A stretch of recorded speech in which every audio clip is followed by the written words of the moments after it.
ಸ್ನೇಹಿತರೆ ನಮಸ್ಕಾರ. ನಾನು ನಿಮ್ಮ ಸಂಚಾರಿ ಸತೀಶ್ ಮಾತಾಡ್ತಾ ಇರೋಂಥದ್ದು. ಇವತ್ತಿನ ವಿಡಿಯೋಗೆ ಎಲ್ಲರಿಗೂ ಕೂಡ ಸ್ವಾಗತ. ಸ್ನೇಹಿತರೆ, ನಮ್ಮ ಜೊತೆ ಇರತಕ್ಕಂಥ ಸ್ನೇಹಜೀವಿ ಚಾಲಕರ ಟ್ರೇಡ್ ಯೂನಿಯನ್ನಿನ ರಾಜ್ಯ ಅಧ್ಯಕ್ಷರಾದಂತಹ ಸಂತೋಷ್ ಕುಮಾರ್ ಅವರು ನಮ್ಮ ಜೊತೆಲಿದ್ದಾರೆ. ಯಾವ್ದ್ರ ಬಗ್ಗೆ ಮಾತನಾಡಲಿಕ್ಕೋಸ್ಕರ ನಾವು ಇಲ್ಲಿ ಕೂತಿದ್ದೇವೆ ಅಂತಂದರೆ, ಏನು ಬೈಕ್ ಟ್ಯಾಕ್ಸಿ ಸುಮಾರು ವರ್ಷಗಳಿಂದ ಹಲವಾರು ಚರ್ಚೆಗಳ ಮುಖಾಂತರವಾಗಿ ಅದು ಯಾವ ಥರ ಆಗಿದೆ, ಏನಾಗಿದೆ, ಈ ಕೋರ್ಟ್ ತೀರ್ಪು ಗೊತ್ತು. ಇನ್ನು ಮುಂದಿನ ದಿನಮಾನಗಳಲ್ಲಿ ಏನಾದರೂ ಕೂಡ ಹೈಕೋರ್ಟಿಂದ ಸುಪ್ರೀಂ ಕೋರ್ಟಿಗೆ ಏನಾದರೂ ಕೂಡ ಒಂದು ಅಪೀಲ್ ಹಾಕುವಂಥದ್ದು ಸಾಧ್ಯತೆಗಳಿತ್ತು. ಅದು ಗಡುವು ಆಲ್ರೆಡಿ ಮುಗಿದೋಗಿದೆ. ಇನ್ನು ಯಾವ ರೀತಿಯಾಗಿ ಅಪೀಲ್ಗಳನ್ನು ಹಾಕ್ತಾರೆ, ಯಾರ ಕಡೆಯಿಂದ ಹಾಕ್ತಾರೆ ಅನ್ನೋದು ಕೂಡ ಇತ್ತೀಚೆಗೆ ಏನು ಸಾರಿಗೆ ಮಂತ್ರಿಗಳಾದಂತಹ ರಾಮಲಿಂಗಾರೆಡ್ಡಿ ಅವರು ಕೂಡ ಯಾವ ರೀತಿಯಾಗಿ ತಿಳಿಸ್ಕೊಟ್ಟಿಲ್ಲ. ಇನ್ನು ಸಾರಿಗೆ ಇಲಾಖೆಯಿಂದನೂ ಕೂಡ ಯಾವುದೇ ರೀತಿಯಾಗಿ ನಾವು ಅಪೀಲ್ ಹೋಗ್ತೀವಿ ಅಂತ ಹೇಳಿ ಕೂಡ ಅವರು ಕೂಡ ತಿಳಿಸ್ಕೊಂಡಿಲ್ಲ.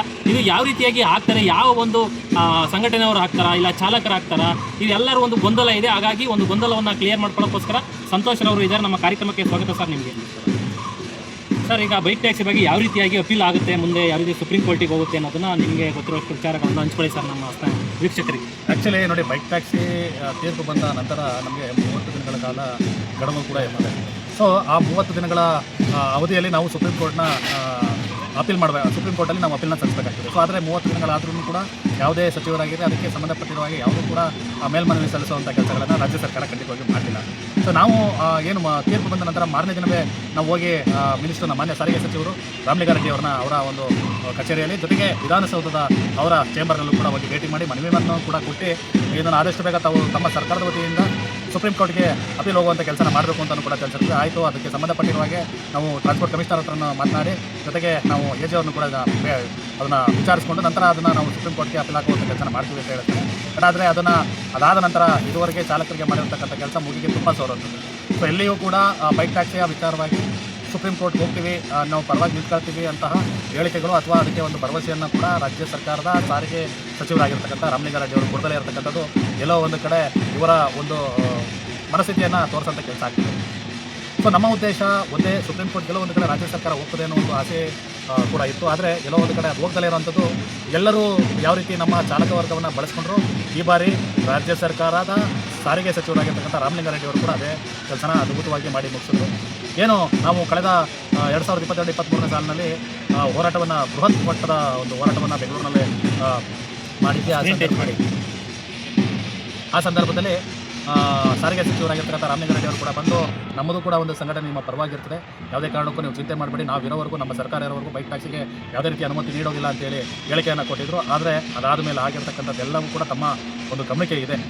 ನಾವು ಎಲ್ಲೋ ಒಂದು ಕಡೆ ಚಾಲಕರ ಒಂದು ಬದುಕನ್ನು ಹಸನಾಗಿಸ್ತಾರೆ, ಚಾಲಕರ ವರ್ಗವನ್ನು ಉಳಿಸ್ತಾರೆ, ಚಾಲಕರ ಏಳಿಗೆಯ ಉದ್ಧಾರಕರಾಗ್ತಾರೆ ಅಂತೇಳಿ ಅಂದ್ಕೊಂಡಿದ್ವಿ. ಆ ಒಂದು ವಿಚಾರಕ್ಕೆ ಚಾಲಕರು ಕಷ್ಟಪಟ್ಟು ಸಂಪಾದನೆ ಮಾಡಿರ್ತಕ್ಕಂಥ ಹಣದಲ್ಲೇ ಬೆಳ್ಳಿ ಕಿರೀಟವನ್ನು ಕೂಡ ತೊಡಿಸುವಂಥ ವ್ಯವಸ್ಥೆಯೂ ಕೂಡ ಆಯಿತು. ನಮ್ಮ ಕಡೆ ಒಂದು ಗಾದೆ ಹೇಳ್ತಾರೆ, ಯಾರ್ದೋ ಹೆಸರು ಇನ್ನೊಬ್ಬರು ಏನೋ ಅಂತಾರಲ್ಲ, ಆ ಥರ ಆಯಿತು. ಕಷ್ಟಪಟ್ಟು ಸಂಪಾದನೆ ಮಾಡಿರೋ ಹಣ ನಮ್ಮದು, ಯಶಸ್ಸು ಮತ್ತು ಅಧಿಕಾರ ಬೇರೆಯವ್ರದ್ದು. ಸೊ ಇವತ್ತು ಆ ಒಂದು ಬೆಳ್ಳಿ ಕಿರೀಟದ ಮಹಿಮೆ 4 ಜನಕ್ಕೆ ನಿಗಮ ಮಂಡಳಿಯಲ್ಲಿ ಒಂದು ವಿಧಾನಸೌಧದಲ್ಲಿ ಒಂದು ಸ್ಥಾನಮಾನ ಅನ್ನೋ ಸಿಗುವಂಥ ವ್ಯವಸ್ಥೆ ಆಯಿತು. ಆದರೆ ಇವತ್ತೂ ಕೂಡ ನಮಗೆ ಅದ್ರ ಮೇಲೆ ಬೇಜಾರಿದೆ. ಅದೊಂದು ಕಡೆ ಹಾಳಾಗಿ ಹೋಗಲಿ, ಅಟ್ಲೀಸ್ಟ್ ಚಾಲಕರ ಪರವಾಗಿ ಇಷ್ಟು ತೀರ್ಪು ಬಂದ ಮೇಲೂ ಕೂಡ ಎಲ್ಲೋ ಒಂದು ಕಡೆ ಹೋರಾಟಕ್ಕೆ, ರಾಜ್ಯ ಸರ್ಕಾರದ ವಿರುದ್ಧವಾಗಿ ಹೋರಾಟ ಮಾಡಲಿಕ್ಕೆ ಯಾವುದೇ ಒಂದು ಸಂಘಟನೆ ನಾಯಕರುಗಳು ಧೈರ್ಯ ಮಾಡದಲ್ಲಿರ್ತಕ್ಕಂಥದ್ದು ಇದರಲ್ಲೇ ಅದ್ಭುತವಾಗಿ ಅರ್ಥ ಆಗ್ತದೆ. ಯಾಕೆಂದರೆ ರಾಜ್ಯ ಸರ್ಕಾರದ ಅಡಿಯಾಳಾಗಿ ಎಷ್ಟೋ ಸಂಘಟನೆಗಳು, ಅದರಲ್ಲೂ ಕೂಡ ನಿಗಮ ಮಂಡಳಿಯಲ್ಲಿ ಇರ್ತಕ್ಕಂಥ ಸಂಘಟನೆಗಳು ನಿಂತಿದ್ದಾವೆ ಅನ್ನೋದಕ್ಕೆ ನಾನು ಹೇಳಲಿಕ್ಕೆ ಇಷ್ಟಪಡ್ತೀನಿ. ಯಾಕೆಂತಂದರೆ ಇವತ್ತು ಚಾಲಕ ವರ್ಗನ ಬಳಸ್ಕೊಂಡು ಇವತ್ತು ಆ ಸ್ಥಾನ ಸಿಕ್ಕಿದೆ ಅಷ್ಟೇ. ಅದು ಆ ಸ್ಥಾನ ಶಾಶ್ವತ ಅಲ್ಲ. ಚಾಲಕರ ಒಂದು ವೃತ್ತಿಗೆ ಏನು ಸಂಘಟನೆಗಳಂತ ಘಟನೆಗಳು ಅದು ಶಾಶ್ವತವಾಗಿರ್ತದೆ, ಚಾಲಕರ ವರ್ಗ ಶಾಶ್ವತವಾಗಿರ್ತದೆ. ಸರ್ಕಾರಗಳು 5 ವರ್ಷ ಅಷ್ಟೇ, 2 ವರ್ಷ 3 ವರ್ಷ ಇರುತ್ತೆ. ಅದಾದಮೇಲೆ ಅವರು ಕೂಡ ಹೋಗ್ತಾರೆ, ಇನ್ನೊಂದು ಸರ್ಕಾರ ಬರುತ್ತೆ. ಆದರೆ ನಿಮ್ಮ ಸ್ಥಾನಮಾನ ಗೂಟವರ್ಗನ ಆಗಲ್ಲ. ಹಾಗಾಗಿ ಮತ್ತೊಮ್ಮೆ ಹೇಳ್ತಾ ಇದ್ದೀನಿ, ತಾವುಗಳು ಆ ಸ್ಥಾನಮಾನವನ್ನು ಏನೋ ಮುಂಚೆ ತಿಳಿಸಿರುವ ಹಾಗೆ ಈಗೇನಾದ್ರು ಬೈಕ್ ಟ್ಯಾಕ್ಸಿ ಪರವಾಗಿ ತೀರ್ಪುಗಳು ಬಂದುಬಿಟ್ರೆ ನಾವು ನಮ್ಮ ಸ್ಥಾನಕ್ಕೆ ರಾಜೀನಾಮೆ ಕೊಟ್ಟು ಈ ರಾಜ್ಕುಮಾರ್ ಕಸ್ತೂರಿ ನಿವಾಸದಲ್ಲಿ ತಿರುಗಿ ನೋಡ್ದಂಗೆ ಹೊಂಟೋದ್ರಲ್ಲ, ಹೊಂಟೋಗ್ತೀವಿ ಅಂತ ಹೇಳಿಕೆ ಕೊಟ್ಟಂಥವ್ರು ಇವತ್ತು ಅಡ್ರೆಸ್ಗೆ ಇಲ್ಲ. ಸೊ ದಯವಿಟ್ಟು ಅಂತ ಹೇಳೋದಕ್ಕೂ ಬೇಜಾರು.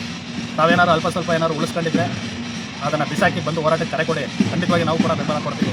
ಇಲ್ವಾ ಬಿಟ್ಬಿಡಿ, ಸುಮ್ಮನೆ ನಾವೇನೋ ಮಾತಾಡಲಿಕ್ಕೆ ಹೋಗೋದಿಲ್ಲ. ಆದರೆ ಈಗ ಬಂದಿರತಕ್ಕಂಥ ಮಾಹಿತಿ, ನಾವು ಯಾರೋ ವಿರುದ್ಧವಾಗಿ ಮಾತಾಡ್ತೀವಿ, ನಮ್ಮ ಎಲ್ಲೋ ಒಂದು ಕಡೆ ಒಬ್ಬೊಬ್ಬರು ಅವರೇ ಒಳ್ಳೆಯವರಾಗ್ತಾರೆ. ನಾವು ಈಗ ಕಳೆದ ಬಾರಿ ಡೀಲರ್ಗಳ ವಿಚಾರ ಬೈದಿದ್ದು, ಡೀಲರ್ಗಳು ಎಲ್ಲವನ್ನು ಮಾಡ್ತಾರೆ. ಕೆಲವರು ಡೀಲರ್ಗಳು ಅದನ್ನು ಒಳ್ಳೆ ರೀತಿ ಬದಲಾವಣೆಗಳನ್ನ ತೊಗೊಂಡು ಇವತ್ತು ಜೀವನಗಳನ್ನ ಮಾಡ್ತಾ ಇದ್ದಾರೆ. ಅದೇ ರೀತಿ ಶೋರೂಮ್ನವ್ರಿಗೂ ಕೂಡ ಮಾತಾಡಿದ್ವಿ, ಶೋರೂಮ್ನವ್ರಿಗೂ ಕೂಡ ಒಂದು ನುಂಗ್ಲಾರದ ತುಪ್ಪವಾಗಿ ಕೂಡ ಪರಿಗಣಿಸಿದ್ವಿ. ಆದರೆ ಇವತ್ತು ಚಾಲಕರ ಪರವಾಗಿ ಸುಪ್ರೀಂ ಕೋರ್ಟ್ಗೆ ಹೋಗಲಿಕ್ಕೆ ಮೊದಲನೇದಾಗಿ ನಿಂತಿರ್ತಕ್ಕಂಥವ್ರೆ ಅವರು. ಶಿವರಾಜ್ ಮೋಟರ್ಸ್ ಅವರು ಕೂಡ ಹೋಗ್ತೀನಿ ಸುಪ್ರೀಂ ಕೋರ್ಟ್ಗೆ ಅಂತ ಹೇಳಿದ್ದಾರೆ. ಮತ್ತು ಎಸ್ ಬ್ಯಾಂಕ್ ಮೋಟರ್ಸ್ ಅವರು ಕೂಡ ಹೋಗ್ತೀನಿ ಅಂತ ಹೇಳಿದ್ದಾರೆ. ಜೊತೆಗೆ ಅಂಬಾ ಮೋಟರ್ಸ್ ಅವರು, ಅಂಬಾ ಶೋರೂಮ್ನವರು ಕೂಡ ನಾವು ಇದಕ್ಕೆ ಬೆಂಬಲ ಕೊಡ್ತೀವಿ ಅಂತ ಹೇಳ್ತಾರೆ. ಅಟ್ಲೀಸ್ಟ್ ಆ ಒಂದು ನಿಯತ್ತು ಅನ್ನೋದನ್ನು ಕಿಂಚಿತ್ತಾದರೂ ಇವುಗಳು ಶೋರೂಮ್ನವರು ಇಟ್ಕೊಂಡಿದ್ದಾರೆ. ಸೊ ಇದಕ್ಕೆ ಸಂಬಂಧಪಟ್ಟಂಗೆ ಡೀಲರ್ಗಳು ಏನಿದ್ದೀರಾ, ನೀವುಗಳು ಕೂಡ ಇದಕ್ಕೆ ಸಿದ್ಧ ಕೊಡಿ. ಯಾಕಂದರೆ ಇದೇ ಚಾಲಕರನ್ನ ನೀವುಗಳು ಬಳಸ್ಕೊಂಡು ಬೆಳೀತಾ ಇದ್ದೀರಾ. ಸೊ ಹಾಗಾಗಿ ಆ ದುಡ್ಡನ್ನು ನೀವೆಲ್ಲ ಒಂದು ಕಡೆ ಒಂದು 10ರಷ್ಟು ನೀವು ಈ ಒಂದು ಚಾಲಕ ವೃತ್ತಿಗೆ ಖರ್ಚು ಮಾಡಿದ್ರೆ ಇನ್ನೊಂದಷ್ಟು ಬೆಳಿತೀರಾ ಇಲ್ವಾ? ಏನು ಚಾಲಕರು ವರ್ಗಕ್ಕೆ ಇವಾಗ ಮಾರ್ಗವಾಗಿರ್ತಕ್ಕಂಥ ಬೈಕ್ ಟ್ಯಾಕ್ಸಿ ಬಂದಿದೆ. ಸೊ ಚಾಲಕರುಗಳೆಲ್ಲ ಮೂಲೆ ಗುಂಪಾಗ್ತಾರೆ. ಜೊತೆಗೆ ನಾವೊಬ್ಬರಿಗೂ ಮೂಲೆ ಗುಂಪಾಗಲ್ಲ, ನೀವುಗಳು ಕೂಡ ಮೂಲೆ ಗುಂಪಾಗ್ತೀರಾ. ಯಾಕಂದ್ರೆ ಆಟೋ ಖರೀದಿ ಮಾಡೋನು ಇದ್ರೆ ತಾನೇ ನೀವುಗಳು ಉದ್ಧಾರ ಆಗ್ತೀರಾ. ಚಾಲಕ ವೃತ್ತಿಗೆ ಬರಲ್ಲ ಅಂತಲೇ ನೀವೆಲ್ಲ ಉದ್ಧಾರ ಆಗ್ತೀರಾ. ಸೊ ಹಾಗಾಗಿ ಈ ಏನು 3 ಶೋರೂಮ್ನವರು ಕೂಡ ಈಗ ಚಾಲಕರ ಪರವಾಗಿ ನಿಂತ್ಕೊಂಡು ನಾವು ಸುಪ್ರೀಂ ಕೋರ್ಟ್ಗೆ ಹೋಗ್ತೀವಿ ಅಂತ ಒಂದು ವಿಚಾರವನ್ನು ತಿಳಿಸಿರುವಂಥ ವಿಚಾರ ನನಗೂ ಕೂಡ ಬಂದಿರುವಂಥದ್ದು. 99% ಹೋಗ್ತಾರೆ ಅನ್ನೋ ಒಂದು ಮಾಹಿತಿ ಇದೆ. ಸೊ ಹಾಗಾಗಿ ನಾನು ಈ ಒಂದು ವಿಡಿಯೋ ಮುಖಾಂತರ ಹೇಳೋದಷ್ಟು ನಮ್ಗೆ ಯಾರಾದರೂ ಅಭ್ಯಂತರ ಇಲ್ಲ. ನಮ್ಮ ಚಾಲಕರ ವರ್ಗಕ್ಕೆ ಒಂದು ಉಳಿವಿಗಾಗಿ ಯಾರ ಜೊತೆಗೆ ಸಾಥ್ ಕೊಟ್ಟು ನಿಂತ್ಕೊಂತಾರೋ ನಾವು ಖಂಡಿತವಾಗಿಯೂ ಅಂಥವ್ರಿಗೆ ನಾವು ಅಭಿನಂದನೆ ಸಲ್ಲಿಸಬೇಕಾಗ್ತದೆ, ಧನ್ಯವಾದಗಳನ್ನು ಕೂಡ ತಿಳಿಸಬೇಕಾಗ್ತದೆ. ಯಾರೋ ಬಂದ ನೋಡಪ್ಪ ಡೀಲರ್ ಪರವಾಗಿ ವಿರೋಧ ಮಾಡ್ತಿದ್ದ, ಈಗೆಲ್ಲ ಒಂದು ವಿಡಿಯೋ ಮಾಡಿಬಿಟ್ಟು ಡೀಲರ್ ಏನೋ ಕೊಟ್ರೇನೋ ಅಂತ ನಾವು ನಮ್ಮಪ್ಪ ಅಮ್ಮನಿಗೆ ಹುಟ್ಟಿದ್ದೀವಿ. ಡೀಲರ್ ಕೂಡ ಎಂಜು ಕಾಸು ಅಥವಾ ಶೋರೂಮ್ನವ್ರು ಕೂಡ ಎಂಜು ಕಾಸಿಗೆ ಬದುಕೊಂಡು ಜೀವನ ಮಾರ್ಕೊಳ್ಳೋಂತಹ ಒಂದು ದುಸ್ಥಿತಿಗೆ ನಾನು ಬಂದಿಲ್ಲ. ಭಗವಂತ ಶಕ್ತಿ ಕೊಟ್ಟಿದ್ದಾನೆ, ಇನ್ನೂ ವಯಸ್ಸಿದೆ, ದುಡ್ಕೊಂಡು ತಿನ್ನೋಷ್ಟು ಕೆಪಾಸಿಟಿ ಇದೆ. ನಾವು ಅದ್ರ ಪ್ರಕಾರ ಬದುಕೊಳ್ತೀವಿ. ಒಂದು ವೇಳೆ ಈ ಬೈಕ್ ಟ್ಯಾಕ್ಸಿ ನಿಲ್ಲದೆ ಹೋದರೆ ಏನು ಮಾಡಬೇಕು ಅನ್ನೋ ಒಂದು ವಿಚಾರವೂ ನಮಗೆ ಗೊತ್ತಿದೆ. ಮತ್ತು ಹೋರಾಟ ಮಾಡಿ ಬೈಕ್ ಟ್ಯಾಕ್ಸಿನ ರಾಜ್ಯದಲ್ಲಿ ನಿರ್ಮೂಲನೆ ಮಾಡತಕ್ಕಂತಹ ಅಷ್ಟು ತಾಕತ್ತು ಕೂಡ ನಮಗಿದೆ.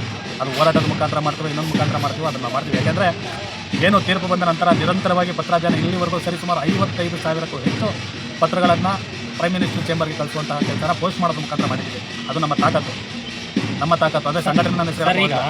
ಈಗ ಸುಪ್ರೀಂ ಕೋರ್ಟಿಂದ ಏನು ಆರ್ಡರ್ ಬಂತು, ಬೆಂಗಳೂರು ನಗರಕ್ಕೆ ಬೈಕ್ ಟ್ಯಾಕ್ಸಿ ಅವಶ್ಯಕತೆ ಇದೆ ಅದನ್ನು ಹೈಕೋರ್ಟು ತೀರ್ಪು ಕೊಟ್ಟಿದೆ. ಈಗ ಈ ಸಾರಿಗೆ ಅಧಿಕಾರಿಗಳು ಯಾವ ರೀತಿಯಾಗಿ ಅವಕ್ಕೆ ಇಂಪ್ಲಿಮೆಂಟ್ ಮಾಡಿ ಯಾವ ಮಾನದಂಡಗಳನ್ನು ಇಟ್ಕೊಂಡು ಅಂತಂದರೆ ರೂಲ್ಸು ರೆಗ್ಯುಲೇಷನ್ಗಳನ್ನು ಇಟ್ಟು ಯಾವಾಗ ಅದನ್ನು ಇಂಪ್ರೂವ್ಮೆಂಟ್ ಮಾಡ್ತಾರೆ.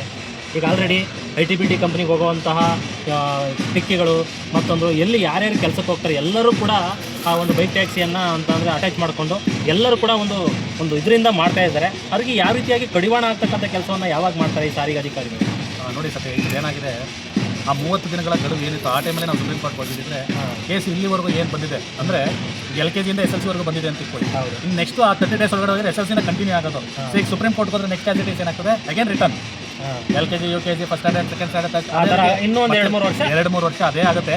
ಬಟ್ ಆದರೆ ನಾವಿಲ್ಲಿ ರಾಜ್ಯ ಸರ್ಕಾರದ ಮೇಲೆ ಯಾವ ರೀತಿ ಒತ್ತಡ ಹಾಕಬೇಕು ಅಂದರೆ ಸುಪ್ರೀಂ ಕೋರ್ಟ್ನಲ್ಲಿದೆ. ಸುಪ್ರೀಂ ಕೋರ್ಟ್ನಿಂದ ತೀರ್ಪು ಬರೋವರೆಗೂ ಕೂಡ ಯಾವುದೇ ರೀತಿ ಬೈಕ್ ಟ್ಯಾಕ್ಸಿ ರಾಜ್ಯದಲ್ಲಿ ಸಂಚಾರ ಮಾಡಬಾರ್ದು ಅಂತ ಒಂದು ಒತ್ತಡ ಹಾಕಬೇಕು. ಸುಗ್ರೀವಾಜ್ಞೆ ಹಾಕುವಷ್ಟು ತಾಕತ್ತು ಈ ಸರ್ಕಾರಕ್ಕಿಲ್ಲ.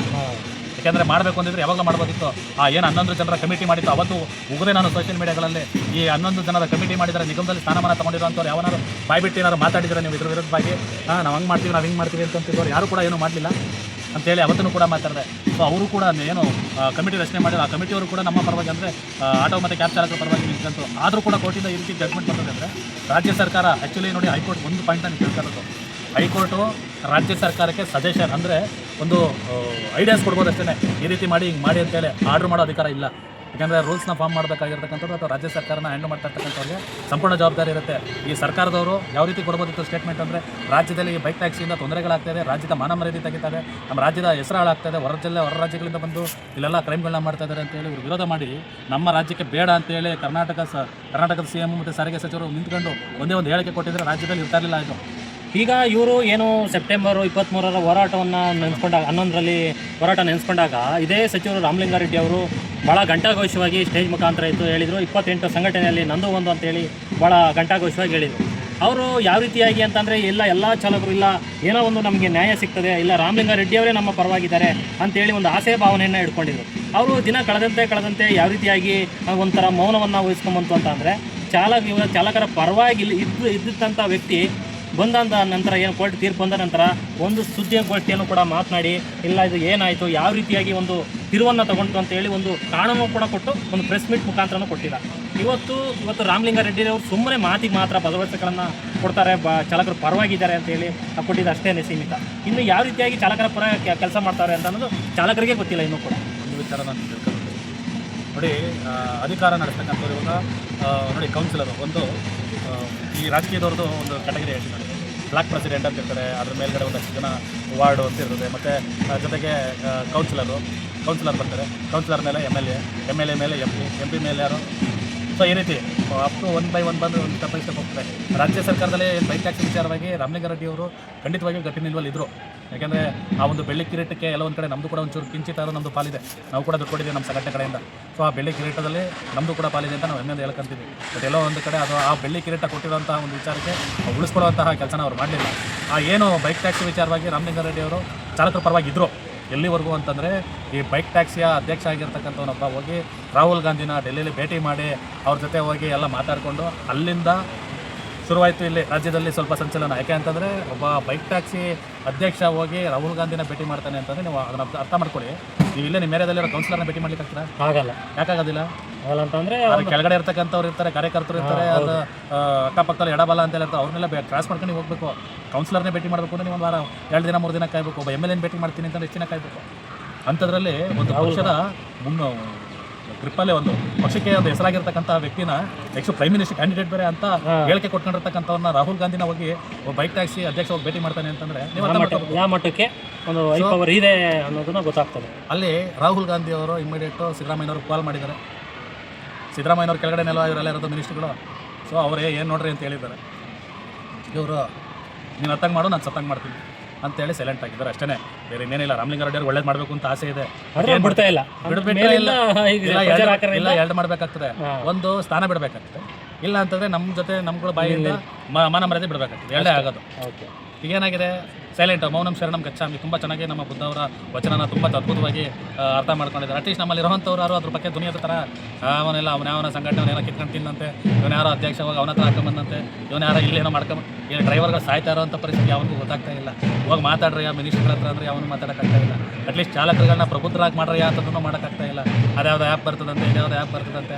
ಇಲ್ಲಿರೋ ಆ್ಯಪ್ಗಳಲ್ಲೇ ದುಡಿಮೆ ಮಾಡೋಕ್ಕೆ ಕಷ್ಟ ಆಗ್ತಾಯಿದೆ. ಅಂಥದ್ರಲ್ಲಿ ಇವ್ರು ಏನೂ ಮಾಡ್ತಾ ಇಲ್ಲ. ನೋಡಿ, ಒಬ್ಬ ಬೈಕ್ ಟ್ಯಾಕ್ಸಿಯನ್ನು ಹೋಗಿ ರಾಹುಲ್ ಗಾಂಧಿ ಭೇಟಿ ಮಾಡಿ ನಮ್ಮ ಚಾಲಕರುಗಳು ಕಂಡ್ರೆ ನಮ್ಗೆ ತಾಕತ್ತಿಲ್ಲ ರೀ. ಹೇಳ್ರಿ ಸತೀಶ್, ಮಾಡ್ಬೋದು. 25 ಲಕ್ಷ ಜನ ಇದ್ದಾರೆ ಅಂದ್ಕೊಳ್ರಿ. ಒಬ್ಬ ಮ್ಯಾಕ್ಸಿಮಮ್ ಲೆಕ್ಕಕಾರ 4,500 ಸಾವಿರ ಜನ ಇದ್ದಾರೆ ಅವ್ರು ಬೈಕ್ ನೋಡೋ. 20 ರಿಂದ 25 ಲಕ್ಷ ಜನ ಚಾಲಕರುಗಳಿದ್ದೀವಿ ನಾವು. ಹೋಗಿ ಡೆಲ್ಲಿಲಿ ಮಾತ್ರ ಹಾಕೋಗಲ್ರಿ, ಪ್ರೈಮ್ ಮಿನಿಸ್ಟರ್ ಭೇಟಿ ಮಾಡೋಕ್ಕಾಗಲ್ರಿ. ಮಾಡ್ಬೋದು. ಯಾಕೆ ಮಾಡೋಕ್ಕಾಗಲ್ಲ? ಬೇಕದು ಮಾಡಬೇಕು. ಡ್ರೈವರ್ಗಳಿಗೆ ಏನಾದ್ರು ನಾವು ಮಾಡಬೇಕು ಅನ್ನೋದು ಒಂದು ಒಳಗಡೆ ಇರಬೇಕು. ಕಿಚ್ಚಿಲ್ದವ್ನು ಬಚ್ಕಿಡೋಕ್ಕೂ ಲಾಯಕಿಲ್ಲ ಅಂತ ಹೇಳ್ತಾರೆ. ನಂಗೆ ಆಗ್ಬಿಡುತ್ತೆ ನಮ್ಮ ಪರಿಸ್ಥಿತಿ. ಖಂಡಿತವಾಗಿ ನಾನು ಈ ಮುಂದೆ ಬೇರೆ ಮುಖಾಂತರ ಹೇಳ್ತೀನಿ ಕೇಳ್ರಿ. ಪ್ರೈಮ್ ಮಿನಿಸ್ಟರ್ ಭೇಟಿ ಮಾಡ್ತೀವಿ. ಏನು ಈ ಒಂದು ಹೋರಾಟ ಇದೆ ಬರ್ತಾರೆ ಕರ್ನಾಟಕದಲ್ಲ. ಒಂದು ವೇಳೆ ಏನಾದ್ರು ಏನೋ ಮಾಡಲಿಲ್ಲ ಅಂತಂದರೆ ಎಲ್ಲೆಲ್ಲಿ ಏನೇನು ಮಾಡಬೇಕು ಅವೆಲ್ಲವನ್ನೂ ಕೂಡ ಮಾಡೋ ಸ್ಥಿತಿ ಎಲ್ಲ ರೆಡಿಯಾಗಿದೆ. ಸೊ 10ನೇ ತಾರೀಕಿನ ನಂತರ ಮತ್ತೆ ನೆಕ್ಸ್ಟ್ ಏನು ನಮ್ಮ ಅಭಿಯಾನಗಳಿದೆ ಖಂಡಿತವಾಗಿ ನಿರಂತರವಾಗಿ ನಡೆಯುತ್ತೆ. ಯಾವ್ಯಾವ ಏನೋ ಬಡ್ಕೊಂಡು ನಾವು ತಲೆನೇ ಕೆಚ್ತಾರಲ್ಲ. ನಮ್ಮ ಉದ್ದೇಶ ಒಂದೇ, ಒಂದು ಇದಿವ ಈ ಜಾಗದಲ್ಲಿ ನಮ್ಮನ್ನು ಒಂದಷ್ಟು ಜನ ಚಾಲಕರು ಗುರುತಿಸ್ತಾವ್ರ ಲೀಡ್ರು ಅಂತೇಳಿ ಅದನ್ನು ನಿಯತ್ನಾಮಲ್ಲಿ ಇಟ್ಕೊಂಡು ಅದನ್ನು ಉಳಿಸ್ಕೊಳ್ಳೋಂಥ ಕೆಲಸ ಮಾಡಬೇಕು. ಬಂದೇ ಬರೋ ಜೇಕರ್ ಹಾಕೋ ಹಿಂದೆಗಡೆ ಹಾಲು ಅಭಿಷೇಕ ಮಾಡ್ರೆ, ತುಪ್ಪದ ಅಭಿಷೇಕ ಮಾಡ್ರೆ, ನಾನು ಬರ್ತೀನಿ ಪಟಾಕಿ ಇದೆಲ್ಲ ರೀ ನಾಯಕತ್ವ. ಈಕ್ವಲ್ ಆಗಿ ತೊಗೊಂಡೋಗ್ಬೇಕು, ಅದು ನಾಯಕತ್ವ. ಸೊ ಹಾಗಾಗಿ ನಮ್ಮ ಉದ್ದೇಶ ಅಷ್ಟೇ. ಅದ್ರ ಪ್ರಕಾರ ನಾವು ಮಾಡ್ಕೊಂಡು ಹೋಗ್ತೀವಿ ಅಂತಂದರೆ ಚಾಲಕರಿಗೆ ಸಿಗುತ್ತೆ. ಇಲ್ವಾ ಸುಮ್ಮನೆ ಇದು ಬಿಡಿ, ನಾವು ಒಂದು ನಾಟೋಗಳು ಕಾರುಗಳನ್ನ ಮಾರ್ಬಿಟ್ಟು ಬೇರೆ ಏನಾದ್ರು ಡ್ಯೂಟಿ ಮಾಡ್ಕೊಂಡು ಕೆಲಸ ಮಾಡೋಣ. ಓಕೆ ಸ್ನೇಹಿತರೆ, ಇಷ್ಟ ಆಗಿತ್ತು ಸ್ನೇಹಜೀವಿ ಸಂತೋಷ್ ರವರು ರಾಜ್ಯಾಧ್ಯಕ್ಷರು ಸ್ನೇಹಜೀವಿ ಚಾಲಕರ ಟ್ರೇಡ್ ಯೂನಿಯನ್ನ ಒಂದಷ್ಟು ಬೈಕ್ ಟ್ಯಾಕ್ಸಿ ವಿಚಾರಗಳ ಬಗ್ಗೆ, ಕೆಲವೊಂದು ಸಂಘಟನೆಗಳು ಮತ್ತೊಂದು ಎಲ್ಲ ಯಾವ ರೀತಿಯಾಗಿ ಕೆಲಸ ಕಾರ್ಯಗಳನ್ನು ಮಾಡ್ತಾ ಇದ್ದಾರೆ ಅಂತ ಹೇಳಿ ನೇರವಾಗಿ ಅವರ ಒಂದೆರಡು ಮಾತುಗಳನ್ನು ಹೇಳಿದ್ದಾರೆ ಸ್ನೇಹಿತರೆ. ಹಾಗಾಗಿತ್ತು.